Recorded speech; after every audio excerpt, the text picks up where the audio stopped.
నువ్వే కావాలి. అజయ్ లవ్లీ ఎక్స్‌ప్రెషన్స్‌ని గమనిస్తూ ఉంటాడు. చూసిన తర్వాత ఎలా ఫీల్ అవుతుందని ఒక పక్క ఎక్సైట్ అవుతూ తన వైపే కొత్తగా చూస్తూ ఉంటాడు. అది కాక ఈరోజు లెహంగాలో మరింత ముద్దుగా కనిపిస్తూ ఉంటుంది. ఎప్పుడూ స్కర్ట్స్, జీన్స్ అంటూ వేసుకునే లవ్లీ ఈరోజు ట్రెడిషనల్‌గా రెడీ అయ్యేసరికి చూపు తిప్పుకోలేకపోతాడు. అజయ్ వాళ్ళ అమ్మ కూడా లవ్లీకి నచ్చుతుంది. ముందే అన్నీ మాట్లాడుకుంటారు. ఇది కేవలం పెళ్లికూతురు కోసమే. తనని ఒకసారి అజయ్‌తో మాట్లాడితే బాగుంటుందని విక్రమ్ ఇలా సింపుల్‌గా అరేంజ్ చేస్తాడు. ఇక కిందకి రాగానే తెల్లెత్తదు లవ్లీ. పద్మిని గారు చెప్పేసరికి ఎదురుగా ఉన్న అజయ్‌ని చూసి ఒక్కసారికి వీడా అని షాకై తర్వాత కుదురుకొని తలదించేస్తూ ఉంటుంది. దాంతో అది గమనించిన యశ్వంత్, విక్రమ్ ఒకరు చూసుకుని నవ్వుకుంటే అజయ్ కూడా నవ్వొస్తూ ఉంటుంది. కాలేజ్ టైంలో ప్రపోజ్ చేస్తే ఎంత పొగరుగా సమాధానం చెప్పిందో గుర్తుకు వస్తుంది అజయ్‌కు. నేను మా బావని తప్ప ఎవరిని పెళ్లి చేసుకోను. అది మీలాంటి వారిని అస్సలు చేసుకోను గట్టిగా సమాధానం చెప్పేస్తుంది. అప్పుడు అజయ్ కూడా ఫిక్స్ అవుతాడు. ఎప్పటికైనా నువ్వే నా పార్ట్నర్‌వి అవుతావు. చూస్తూ ఉండు. నీ పక్కన ఉండేది నేనే. నువ్వు కలలో కనుకు విక్రమ్ నిన్ను చేసుకుంటాడని అని అజయ్ అనేసరికి ఎంతెత్తున గొడవ పడిందో ఈరోజు అదంతా తలుచుకుంటూ ఉంటే అజయ్‌కి ఒక పక్క నవ్వు వస్తూ ఉంటుంది. ఇప్పుడు తన ఎక్స్‌ప్రెషన్ చూస్తూ ఉంటే అసలు కంట్రోల్ అవ్వలేకపోతున్నాడు అజయ్. ఇలా పెద్దలు మాట్లాడుకుంటున్న తర్వాత లవ్లీ అజయ్‌తో మాట్లాడాలని పద్మిని గారితో చెప్పడంతో ఇద్దరు కూడా గార్డెన్‌లోకి వెళ్తారు. ఏంటి లవ్లీ, అంతా నా గురించి తెలుసు కదా, ఇంకా ఏం మాట్లాడాలి అనుకుంటున్నావు అని అంటే, నువ్వు మా బావ ఇదంతా కావాలని చేశారా అని సీరియస్‌గా అడుగుతుంది లవ్లీ. చూడు, నువ్వు మీ బావని ప్రేమించవో లేదా క్రష్ ఫీలింగ్ నాకు ఇదైనా అనవసరం. నీకు ఒక కాలేజ్ టైంలోనే చెప్పాను నేను నిన్నే పెళ్లి చేసుకుంటానని. నేను ఇప్పటివరకు ఇంకెవరిని లవ్ చేయలేదు. నిన్ను ఇష్టపడ్డాను. మంచి జాబ్, ఇంకా ఏం కావాలి నీకు? విక్రమ్‌తో నువ్వు ఎలా ఫీల్ అయినా నాకు అనవసరం. ఇక్కడ నుండి ప్రతి అడుగు కూడా నా వెంటే. నా గురించి ఆలోచించాలి అని అంటే, ఆహా, పోలీసు బాబుకి చాలా కలలున్నాయే. నా గురించి బాగా ఊహించుకున్నావు. నన్ను విక్రమ్ దగ్గర ఇరికించి నువ్వు నాతో హ్యాపీగా ఉందామని చూస్తున్నావు కదా. నీకు చుక్కలు చూపించకపోతే అలా అడుగు అని అంటే, చాలా ఎక్స్పెక్ట్ చేస్తున్నావు పాప. అజయ్ ఇంత నీ దగ్గర సాఫ్ట్‌గా ఉన్నాడని పోలీస్ ట్రైనింగ్‌లో ఇంతకంటే పెద్ద నేరస్తులే వార్నింగ్‌లు ఇచ్చి బెదిరించిన బెదిరింపులకు మేము అలాంటివి బెదిరింపులు లొంగలేదు. అలాంటిది చిన్నవి నీకు ఇలాంటి వార్నింగ్‌లకు అవసరమా తల్లి? క్యూట్‌గా ఫ్యామిలీని మనం ఫార్మ్ చేసుకుందాం. నువ్వు నన్ను దూరం పెట్టకు ప్లీజ్ అని రిక్వెస్టింగ్‌గా అడిగితే, సరే నువ్వింత రిక్వెస్ట్ చేస్తున్నావు కాబట్టి నాకు కొన్ని కండిషన్స్ ఉన్నాయి. అవి ఒప్పుకోవాలి అని అంటుంది. ఏంటి అని అజయ్ అడుగుతాడు. చూడు, నువ్వు నాకు దేనికి అడ్డు చెప్పకూడదు. నాకు నచ్చినట్టు నేను ఉంటాను. రెస్పెక్ట్ ఇవ్వడాలు, వంగడాలు, దండాలు పెట్టడాలు అంటే నా వల్ల కాదు అని అంటే, చూడు లవ్లీ, మనిద్దరం పర్సనల్గా ఉన్నప్పుడు ఎలా ఉన్నా నాకు అబ్జెక్షన్ లేదు. కానీ పేరెంట్స్ ముందు మాత్రం మరీ అతిగా బిహేవ్ చేస్తే మాత్రం నేను అసలు టాలరేట్ చేయను. ఇది ఇష్టమైతే చెప్పు, లేదంటే ఇక్కడితో బ్రేక్ అయిపోదాం. నాకు మరీ నేను ఫోర్స్ చేసి పెళ్లి చేసుకోవాలని ఇంట్రెస్ట్ అయితే లేదు అసలు. కాకపోతే అందుకే నేను ఒక స్టెప్ ముందుకు వేశాను. అసలు నాకు నువ్వంటే ఇష్టం లేదంటే చెప్పు. ఇప్పుడే మా పేరెంట్స్తో ఏదో ఒకటి చెప్పి వెళ్ళిపోతాను. అంటే తప్ప పిచ్చి పిచ్చి వేషాలు వేస్తానంటే మాత్రం అస్సలు ఊరుకోను. నా దగ్గర నీకు ఫుల్ రైట్స్ ఇస్తాను. ఏదైనా సరే మనం పర్సనల్గా ఉండొచ్చు, కానీ బయట మాత్రం నువ్వు కొన్ని పాటించాలి అని అంటాడు సీరియస్గా. లవ్లీ, చూడు, మీ అన్నయ్య దగ్గర ఎలా ఉన్నా అత్తమామల దగ్గర కొన్ని లిమిట్స్ అయితే ఉంటాయి. సీత అయినా సరే ఎవరైనా పర్సనల్ లైఫ్ ఉంటుంది, ఫ్యామిలీ లైఫ్తో వేరేగా ఉంటుంది. ఇక ఇప్పుడు కూడా కంపారిజన్ చేయకు. మన ఇద్దరం ఎలా ఉన్నా సరే ఫ్యామిలీ దగ్గర మాత్రం డీసెంట్గానే ఉండాలి అని అనడంతో సరే అని ఒప్పుకుంటుంది లవ్లీ. ఇకనైనా నన్ను యాక్సెప్ట్ చేస్తావా మేడం అని క్యూట్గా అజయ్ రింగ్ ముందు పెట్టి ప్రపోజ్ చేస్తే, ఎంగేజ్మెంట్కి ఇంకా టైం ఉంది కదా అని అంటే, అప్పుడు రింగ్స్ వేర్లే, ఇది ముందు అని చెప్పి క్యూట్గా అడిగితే, ఇప్పుడు యాక్సెప్ట్ చేయకపోతే ఎక్కడి నుండి పారిపోతావా? ఇక్కడ నుండి నీకు ఇంకొక ఆప్షన్ ఏమైనా ఉందా అని అడుగుతుంది. లేదే తల్లి, దెయ్యంలాగా నన్ను ఈ జన్మకి నీకే ఇచ్చేసా, పీడించుకోవాలి అని చెప్పి తన చేతికి రింగి పెట్టి నుదుటిన ముద్దు పెట్టి, హ్యాపీగా ఉన్నావు కదా అని అంటాడు. ఉండకపోయినా ఉండేలా చేసుకోవాలి నువ్వే అని యాటిట్యూడ్గా చెప్పి అక్కడ నుండి లవ్లీ కదిలితే, మనసులో అజయ్ భలే ఉంది, దీని ఫ్రంట్ కంటే బ్యాకే భలే ఉంది అని మనసులో అజయ్ అనుకుంటాడు. అప్పటికే ఎంగేజ్మెంట్ టైం అవ్వడంతో అందరూ కూడా ఫంక్షన్ హాల్కి అయితే వెళ్ళిపోతారు. ఇక విక్రమ్ ముందే చెప్పడంతో మాధవ్ వాళ్ళందరూ లోపలికి ఎంటర్ అవ్వగానే బయట బోర్డింగ్తో సహా అందంగా డెకరేట్ అవుతూ ఉంటాయి. లోపలికి వెళ్ళిన మాధవ్, ఎవరికైనా చాలా అరేంజ్ చేశారా, బాగా సూపర్గా ఉన్నాయి అసలు అరేంజ్మెంట్స్, ఎందుకంటే గ్రాండ్గా నేను ఎంగేజ్మెంట్ చేసుకుంటా అని మాధవ్ అంటే, అబ్బో అయ్యగారికి చాలా కళలు ఉన్నాయి, ఎలా చేయాలంటే ఇంచుమించు ఎలానే చేసుకుంటాడో అని చెప్పి అంటాడు. టైం అవుతుంది అని యశ్వంత్ మాధవ్ని గాబరా పెడితే, ఎవరై ఎంగేజ్మెంట్ వేరు ఎవరికో అయితే ఈ డ్రెస్ సరిపోవా ఏంట్రా అని అంటే, లేదురా బాబు, ఇక్కడ వీళ్ళు ఒక డ్రెస్ కోడ్ మెయింటెనెన్స్ చేయమని చెప్పారు. వచ్చిన వాళ్ళందరూ కూడా అలాగే వస్తారు. మనకి ఇబ్బందిగా ఉంటుంది కదా! అందుకే విక్రమ్ ఇక్కడ కొందరికి స్పెషల్‌గా తీసుకున్నాడు రూమ్స్ అవి. మనం ఇక్కడ రెడీ అవుదాం. నీకు డ్రెస్ కూడా ఉంది. నాకు కూడా ఉందిరా బాబు. పదరా అని చెప్పి ఏదో ఒకటి చేసి యశ్వంత్ రెడీ అయ్యేలా చేస్తాడు.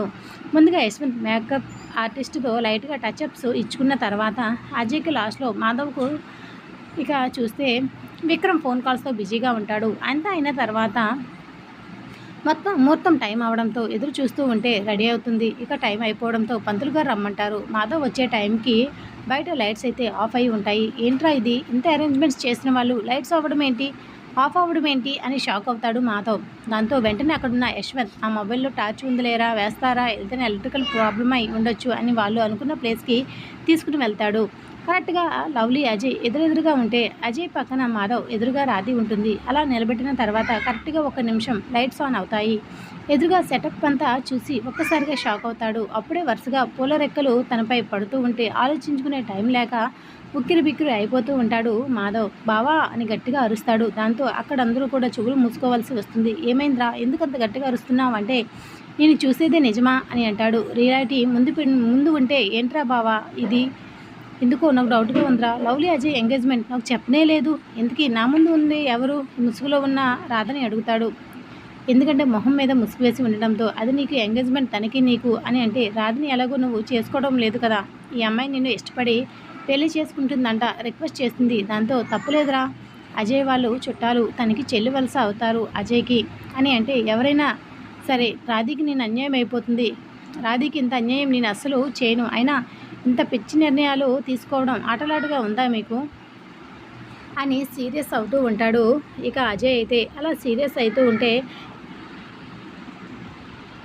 ఇంకా అక్కడితో గొడవ ఇంకా పెద్దది అవ్వబోతూ ఉంది. అనగా అసలు యశ్వంత్ రాధి వాళ్ళు ముందే ప్లాన్ చేసుకుంటారు.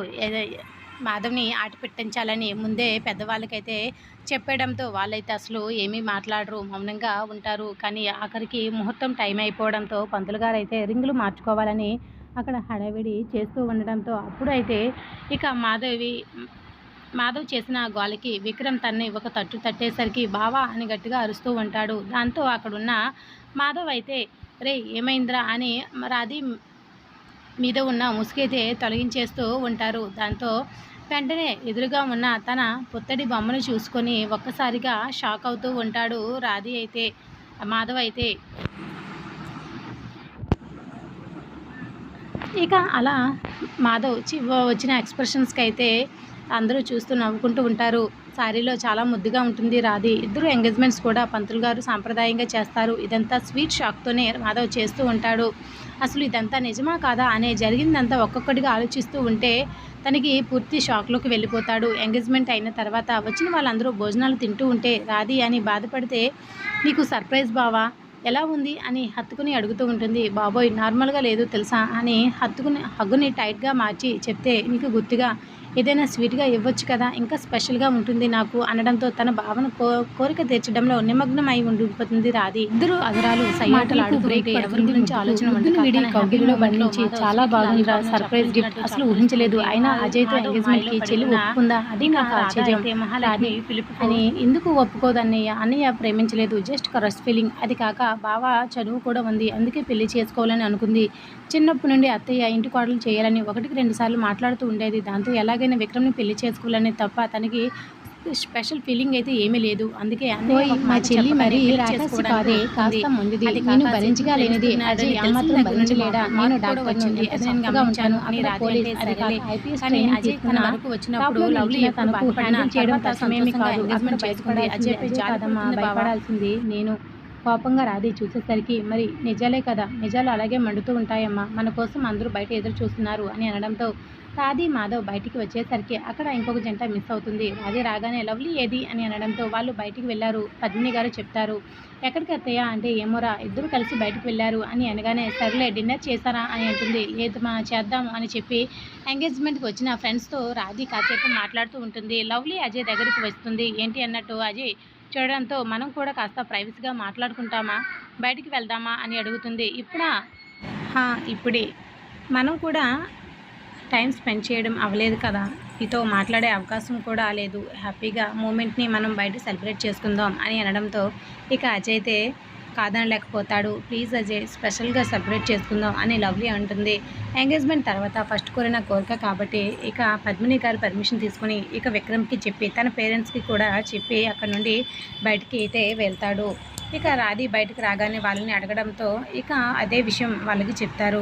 వాళ్ళు మీలాగే స్పెషల్ మూమెంట్ని బయట సెలబ్రేట్ చేసుకుంటారు, మీరు చేసుకున్నారు కదా అని నోటి దూల ఆగక యశ్వంత్ మాట్లాడడంతో, ఒరేయ్ ఎదవా, ఇదంతా నీకు ముందే తెలిసి నన్ను ఆడుకున్నావు కదా, నీ పని చెప్తా, నీకు ఎంగేజ్మెంట్ పెళ్ళి అవుతుంది. అయ్యా మహాప్రభు, రివెంజ్ ప్లాన్ ఏమీ చేయకు. నీ బావకి భయపడి నీకు చెప్పలేదు, అయినా నువ్వెంత సర్ప్రైజ్ ఫీల్ అయ్యావు.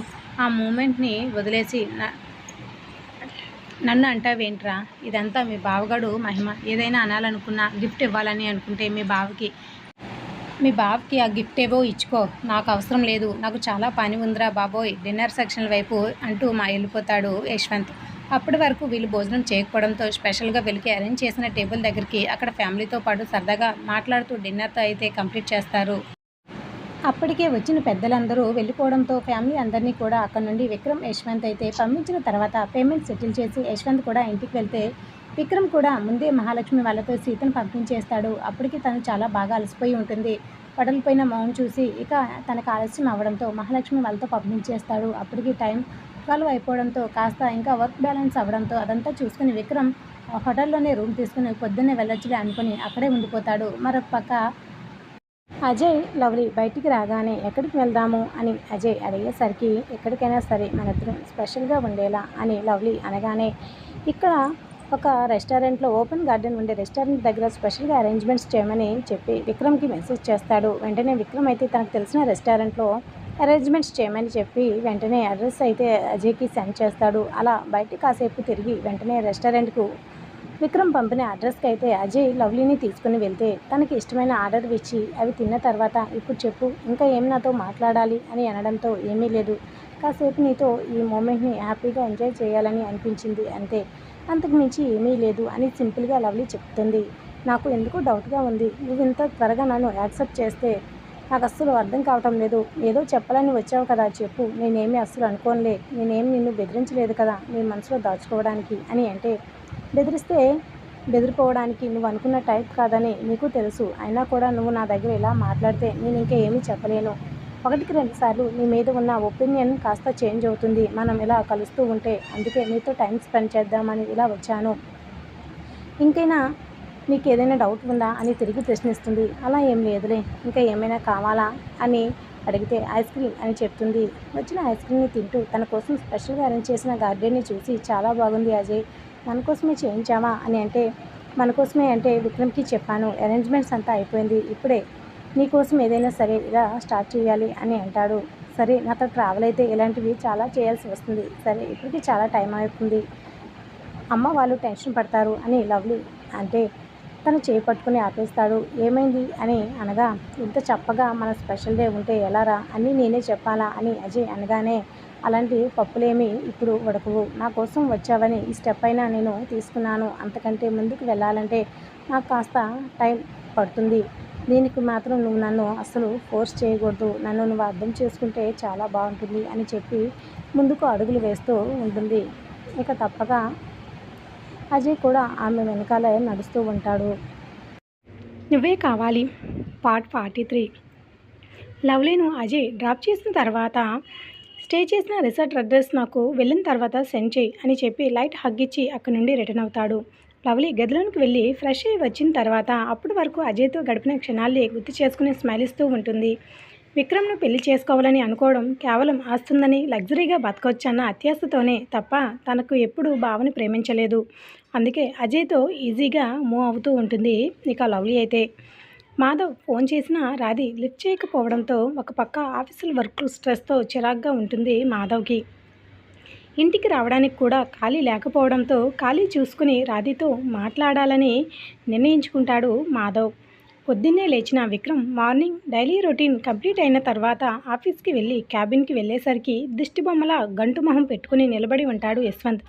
సీరియస్గా చూస్తున్నా పట్టించుకోకుండా విక్రమ్ వెళ్ళిపోవడంతో ఉక్రోషం ఎక్కువై క్యాబిన్లోకి యశ్వంత్ వెళ్తే సిస్టంలో మెయిల్స్కి రిప్లై ఇస్తూ విక్రమ్ బిజీగా ఉంటే రాత్రి అంత పెట్టి ఇప్పుడు ఇంత కూల్గా ఉంటే అర్థం ఏంట్రా అని రోషంగా అడగగా, ఏమైందిరా ఎందుకంత ఫ్రస్ట్రేట్ అవుతున్నావు అని చాలా కూల్గా అంటాడు విక్రమ్. రాత్రి ఫుల్గా వర్క్ నాకిచ్చి చేసి పెడితే హ్యాపీగా ఫీల్ అవ్వాల్సింది పోయి డబ్బులు పెట్టి ఇప్పుడు ఏమీ తెలియని నంగిలా మాట్లాడుతున్నావు అని యశ్వంత్ అరుస్తాడు.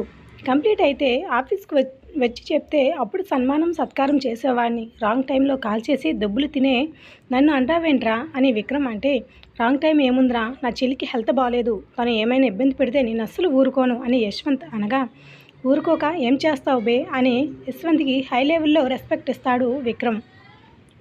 భావనని కూడా చూడకుండా భావనని రెస్పెక్ట్ లేదేమిరా నీకు, బంగారం లాంటి చెల్లిని నీకు కట్టబెట్టే దాని గొంతు కోసాను అని ముక్కు చీదుగా నువ్వు కట్టబెట్టలేదు బే, నేనే కట్టుకున్నా అని సరిచేస్తాడు విక్రమ్. ఏదైనా బలైంది నా చెల్లి కదరా, నోట్లో నాలుగు కూడా లేదు, నీ ముందు ఎలా ఉంటుందో ఏంటో నా పిచ్చి తల్లి అని జాలి పడుతూ ఉంటే, నువ్వు నా ముందు ఇలాగే డ్రామా ప్లే చేసి టైం తిని వర్క్ని గాలికి వదిలేస్తే మాత్రం నీ మీద తర్వాత మీ చెల్లి వచ్చి తిరిగి జాలి పడుతుంది, ముందు వర్క్ చేయరా అని అంటే, నో బావా నేను ఇక్కడే కంప్లీట్ చేస్తా అని క్యాబిన్లో ఉన్న సోఫా దగ్గర వర్క్ చేస్తూ ఉంటాడు యశ్వంత్. ఎప్పట్లా సీత లేచి స్నానం చేసి దీపం పెట్టిన తర్వాత డైట్ వైపు చూసి ఏడుపు మొహం వేస్తుంది. 6 డజన్ల గుడ్లు లీటర్ పాలు తన ముందు ఉండడంతో, ఇంట్లో అందరూ ఫుడ్ నాకే పెడుతున్నావా అత్తయ్య అని అమాయకంగా అడిగేసరికి జాలి చూపులు వాళ్ళ అత్త నుండి రావడం కామన్గా ఉండడంతో, ఇవన్నీ నాకేనేమో అని ఈసారి మరింత షాక్ అవుతుంది సీత. ఈరోజు తిని రేపు తిననని మారం చేయకుండా బుద్ధిగా తినాలని విక్రమ్ స్ట్రిక్ట్గా ఆర్డర్. నువ్వు తినక తప్పదు అని అంటే, అత్త ఎవరైనా ఇన్ని తినగలరా, ఒక గుడ్డు గ్లాసుడు పాలు చాలు, అలాంటిది ఇన్ని ఎలా, కాస్త తిను, మరీ ఇబ్బందిగా ఉంటూ వద్దులే, నేనే విక్రమ్కి ఏదో ఒకటి చెప్తా అని మహాలక్ష్మి గారు అంటారు. సీత నెమ్మదిగా తినడం స్టార్ట్ చేస్తుంది. జయరాం గారు కూడా ఈ పరిస్థితికి జాలి చూపించినా ఏమీ చేయలేక తనకు పెట్టిన టిఫిన్ తిని ఆఫీస్కి వెళ్ళి వస్తానని చెప్పి నిన్న సాయంత్రం చెప్పిన విషయం మర్చిపోకు అని ఒకసారి గుర్తు చేసి మరి మహాలక్ష్మికి చెప్పి వెళ్ళిపోతారు. రాధి సీత అలాగే మహాలక్ష్మి వైపు చూడగా, ఏమీ లేదురా, కొన్ని పిండి వంటలు చేయాలని అనుకున్నా, వాటి గురించి మీ మామయ్య గారు చెప్తున్నారు అని మహాలక్ష్మి గారు వాళ్ళ చూపులను అర్థం చేసుకుని చెప్తుంది. అవునా అత్తమ్మ, నేను సాయం చేస్తా అని ఒకసారిగా సీత అంటే, ఒకరోజు చేసిందే నీకు పనిష్మెంట్ దొరికినట్టు ఉంది, మళ్ళీ అంత అవసరం అంటావా అని మహాలక్ష్మి గారు అనగా, సరే అత్తమ్మ పక్కన కూర్చొనైనా చూస్తాను, గదిలో ఉండి ఉండి బోర్ కొడుతుంది అని సీత అంటుంది. అమ్మ అయితే నేను కూడా నీకు సాయం చేస్తా అని రాధి అనగా, అబ్బో ఈరోజు ప్రపంచ వింతే, కిచెన్లోకి వస్తావు అంటున్నావా అనగా, అవును మమ్మీ, ఈ రోజు నుండి నేను వంట నేర్చుకోవాలని డిసైడ్ అయ్యాను, ఈరోజు కాకపోయినా అప్పుడప్పుడైనా మాధవ్కి నేను వండి పెట్టాలని అనుకుంటున్నాను. వాళ్ళ ముగ్గురు మాట్లాడుకున్నప్పుడు అక్కడికి వచ్చిన లవ్లీ అయితే, అత్తమ్మ నేను కూడా సాయం చేస్తా, కాకపోతే ఈవినింగ్ వరకు నేను గోవా ట్రిప్కి వెళ్తున్నా, మామయ్య డాడీకి ఆల్రెడీ చెప్పా, 1 వీక్ అలా వెళ్ళి వచ్చేస్తాం అని అంటే, రాధి నువ్వు గాడు నాతో జాయిన్ అవుతావా నువ్వు అని లవ్లీ అంటుంది. పెళ్ళికి ముందు స్మాల్ ట్రిప్ అని లవ్లీ అడగగా, వద్దు లవ్లీ, నాకు ఎక్కడికి రావాలని లేదు, అమ్మ వాళ్ళతో కాస్త టైం స్పెండ్ చేస్తాము, ఇంట్లో హ్యాపీగా ఉంటుందిలే, బయటికి ఎక్కడికి వెళ్ళాలని లేదు, ఇంకా బోర్ కొడితే మూవీ షాపింగ్ ఇలా ప్లాన్ చేసుకుంటా అని రాధి అంటుంది. సరే నేను వచ్చే వరకు షాపింగ్ చేయకండి, నేను కూడా జాయిన్ అవుతా అని లవ్లీ అనగా, ఓకే అని చెప్పి తను కూడా టిఫిన్స్ తిన్న తర్వాత, అప్పుడు కాదు పిల్లలు, కాసేపు మీకు ఏమైనా వర్క్స్ ఉంటే చూసుకోండి అని మహాలక్ష్మి గారు అంటారు. సరే మామ్ అని రాధి తన గదిలోకి వెళ్తే, నాకేమీ పని లేదు అత్తమ్మ, అలా కాసేపు గార్డెన్లో వాకింగ్ చేస్తా అని సీత వెళ్తుంది. ఇక లవ్లీ అయితే సాయంత్రం చేసుకోవాల్సిన ప్యాకింగ్ ఇప్పుడే చేసుకుంది, వాళ్ళతో పాటు జాయిన్ అవ్వాలని. గంట తర్వాత అందరూ కూడా ఒక దగ్గర కూర్చొని, చెప్పండి అత్తమ్మ ఏమేం చేయాలి అని సీత లవ్లీ తొందర పెడితే, చెప్పిన ఏం హెల్ప్ చేయాలి అని రాధి గాబరా పెడుతుంది. అలా గార్డెన్లో ఒక దగ్గర స్టవ్ కావాల్సినవన్నీ పని వాళ్ళతో ఏర్పాటు చేయించిన మహాలక్ష్మి గారు పిల్లల్ని అందరినీ కూడా చుట్టూ కూర్చోబెట్టుకుని ఏమేం చేయాలో చెప్తూ ఒక్కొక్కటిగా చెప్తూ ఉంటే అందరూ కూడా హుషారుగా చేస్తూ ఉంటారు. అందులో అందరూ బిజీగా ఉండగా 2 స్నాప్స్ తీసుకుని ఒకటి అజయ్కి ఒకటి మాధవ్కి సెండ్ చేస్తుంది లవ్లీ. మాధవ్ బిజీగా ఉండి చూసుకోకపోతే అజయ్ ఫ్రీ టైంలో చూసుకున్న తర్వాత లవ్లీకి టెక్స్ట్ మెసేజ్ పెడతాడు. కారం ఐటమ్స్ అన్నీ ప్రిపేర్ చేసి నెక్స్ట్ స్వీట్ ఐటమ్స్కి అప్పుడు వర్కర్స్ రెడీ చేసి పెట్టడంతో నెక్స్ట్ స్టార్ట్ చేస్తుంది మహాలక్ష్మి. కష్టంగా లేదా అమ్మ ఇన్ని చేసినందుకు అని రాధి అడుగుతుంది. అప్పుడప్పుడు పండక్కి చేస్తా కదరా, అలవాటైపోయింది, ఎంత కష్టమైనా పిల్లల కోసం ఏదైనా చేయాలనిపిస్తుంది అని మహాలక్ష్మి గారు అనగా, సీత తన ఊర్లో చేసిన పని గుర్తుకు వచ్చి తన జీవితం ఒక్క క్షణం కళ్ళ ముందు మెదిలేసరికి అక్కడ ఉండలేక అత్తమ్మ వాష్రూమ్కి వెళ్ళి వస్తానని చెప్పి అక్కడి నుండి వెళ్ళిపోయి అద్దం ముందర వెళ్ళి తనని తాను ఒకసారి చూసుకుంటుంది. ఇప్పుడు తను వేసుకున్న డ్రెస్ 5,000 ఉంటుందేమో. తన మెడలో ఉన్న బంగారము, తన మెయింటెనెన్స్ అంతా ఒకసారి చూసేసరికి పుట్టింట్లో సూర్యుడు లేవకముందే లేచి ఇంట్లో గుడ్డు చాకిరీ చేసి పచ్చడి మెతుకులు తిని కాలేజీలో చదువుకున్న రోజులు, అలాగే అటు నుండి వచ్చి వాళ్ళ పిన్ని తిట్టులు, అప్పుడప్పుడు తన్నులు కూడా, ఫుడ్ కూడా పెట్టక, కోపం వస్తే ఫుడ్ కూడా పెట్టగా మంచినీళ్ళు తాగి పడుకున్న రోజులు మెదిలి మనసంతా భారంగా మారడంతో కిందికి వెళ్ళలేక అక్కడే బాల్కనీలో కూర్చొని ఆలోచనలో ఉండిపోతుంది. సీత ఎంతసేపైనా కిందకి రాకపోయేసరికి తనకు అలసడిగా ఉందేమో, లేకపోతే తన గదిలో ఉండదు అని చెప్పి ఇక మిగతా వాళ్ళైతే రాధి స్వీట్స్ తింటూ మహాలక్ష్మి గారిని పొడితే వాళ్ళ అత్తయ్యను ఆకాశంలో కూర్చోబెడుతుంది లవ్లీ. ఇవన్నీ మేము ఎప్పుడు చేసి పెట్టాలి, వాళ్ళే తిరిగి మాకు వండి పెట్టాలో ఏమో అని లవ్లీ అనగా, ఇంతకీ అజయ్కి వంట వచ్చా అని రాధి అడుగుతుంది. ఏమో ఇంతవరకు మేము వెళ్ళలేదు అని, మాధవ్కైతే వచ్చు, నీకు ఇబ్బంది లేదు, నువ్వు చాలా లక్కీ అని లవ్లీ అంటుంది. మీ అన్న గురించి నువ్వే పొగుడుకోవాలి అని రాధి మూతి తిప్పేస్తుంది. ఏం తప్పేమన్నాను, మా అన్నయ్యకు ఉన్నదే కదా చెప్పాను అని లవ్లీ అనగా, మా అన్నయ్య కూడా చాలా మంచివాడు, నిన్ను అర్థం చేసుకోవడానికి ప్రయత్నిస్తూ తనకున్న టైంలో నీతో టైం స్పెండ్ చేస్తూ ఉన్నాడు, నీకన్నా మీ అన్నకన్నా మా అన్నయ్యే బెస్ట్ అని అజయ్ని సపోర్ట్ చేస్తుంది రాధి. అబ్బో అని లవ్లీ అనగా, ఏమీ నిజం కాదా అని రాధి అంటుంది. నిజమేలే, మీ అన్నయ్యలు చాలా గ్రేట్లే అని లవ్లీ అంటుంది. చకచక మహాలక్ష్మి గారైతే త్వరగానే వంటలన్నీ పూర్తి చేస్తుంది. సాయంత్రం మాధవ్కి అలాగే అజయ్కి ఇంటికి రమ్మని డిన్నర్కి ఇన్వైట్ చేస్తుంది మహాలక్ష్మి. అత్తమ్మ నేను ఉండటం లేదు కదా అని అజయ్ గారు ఫీల్ అవుతారేమో అని లవ్లీ అనగా, వెళ్తున్నావని చెప్పావు కదరా అబ్బాయికి, ఇబ్బంది లేదులే నువ్వు వెళ్ళు, తను విక్రమ్ ఫ్రెండే కదా అత్తమ్మ, నేను వెళ్ళి కాసేపు రెస్ట్ తీసుకుని వెళ్తాను అని చెప్తుంది. సరే సరే అని చెప్పి వాళ్ళందరూ అక్కడవన్నీ క్లీన్ చేయమని మహాలక్ష్మి గారు చెప్పి లోపల చేసినవి పెట్టడంతో రాధి అలాగే మహాలక్ష్మి గారు కూడా వాళ్ళు కాసేపు రెస్ట్ తీసుకుంటారు. సాయంత్రం 4 గంటలకి విక్రమ్ ఫోన్ చేసి ఇక సీతను రెడీ అవ్వమని 2 డేస్కి డ్రెస్సెస్ పెట్టుకోమని చెప్తాడు. ఎందుకని సీత అడిగేలోపే ఫోన్ కట్ చేసి 15 మినిట్స్లో ఇంట్లో ఉంటా, నువ్వు రెడీ అవ్వాలి అని చెప్పి ఫోన్ పెట్టేస్తాడు. దాంతో ఆలోచనలన్నీ పక్కన పెట్టి విక్రమ్కి తెలిస్తే మళ్ళీ గొడవ అవుతుందని వెంటనే ప్యాక్ చేసుకుని విక్రమ్వి పెట్టాలా లేదని ఆలోచిస్తూ బయటకు తీసి పక్కన పెడుతుంది. అన్నట్టుగానే విక్రమ్ రాగానే ఫ్రెష్ అయ్యి నా డ్రెస్సులు అవసరం లేదు అని బెడ్ మీద ఉన్న బట్టలను చూసి చెప్పి సీతను తీసుకుని కిందకి వెళ్ళి మహాలక్ష్మి గారిని సీతను వాళ్ళ అమ్మ వాళ్ళ ఇంటికి 2 రోజులు తీసుకుని వెళ్తున్నానని చెప్పి అక్కడి నుండి బయలుదేరుతాడు. నైట్కి వచ్చేస్తానని చెప్పి మరీ వెళ్తాడు. అజయ్ మాధవ్ వస్తున్నారని తెలిసి ముందే సీతకి కావలసినవని తీసుకుని కారులో పెట్టడంతో సీత కారు ఎక్కగానే నేరుగా గంటలో వాళ్ళ ఇంటి ముందు ఉంటారు. 6 అవుతూ ఉండగా ఇంటి ముందు ఆగిన కారు సౌండ్స్ వస్తే బయటకు వచ్చిన సీత వాళ్ళ నాన్న వచ్చింది తన కూతురే అని తెలిసి సంతోషంతో ఎదురుగా వెళ్ళి కూతుర్ని చూసి కన్నీళ్లు పెట్టుకుంటారు. సీత వాళ్ళ నాన్న రాఘవతో కాసేపు మాట్లాడిన తర్వాత విక్రమ్ అర్జెంట్ వర్క్ ఉందని రిటర్న్ అవుతూ సీతను జాగ్రత్తగా ఉండమని తను తెచ్చిన ఫుడ్ ఐటమ్స్ సీత చేతిలో పెట్టి ఏది మిస్ చేయకు మరీ చెప్పి రిటర్న్ అవుతాడు. పుట్టింటికి వచ్చిన సంతోషంగా ఉన్న విక్రమ్ తనని అలా వదిలి వెళ్ళడం సీతకు అస్సలు నచ్చదు. కానీ ఏమీ చేయలేక మౌనంగా ఉండిపోతుంది. తర్వాత సీత జీవితం ఏం జరుగుతుంది వచ్చే ఎపిసోడ్ మిస్ కాకండి. ఇది episode. Like the video, please subscribe the channel. Thanks for listening.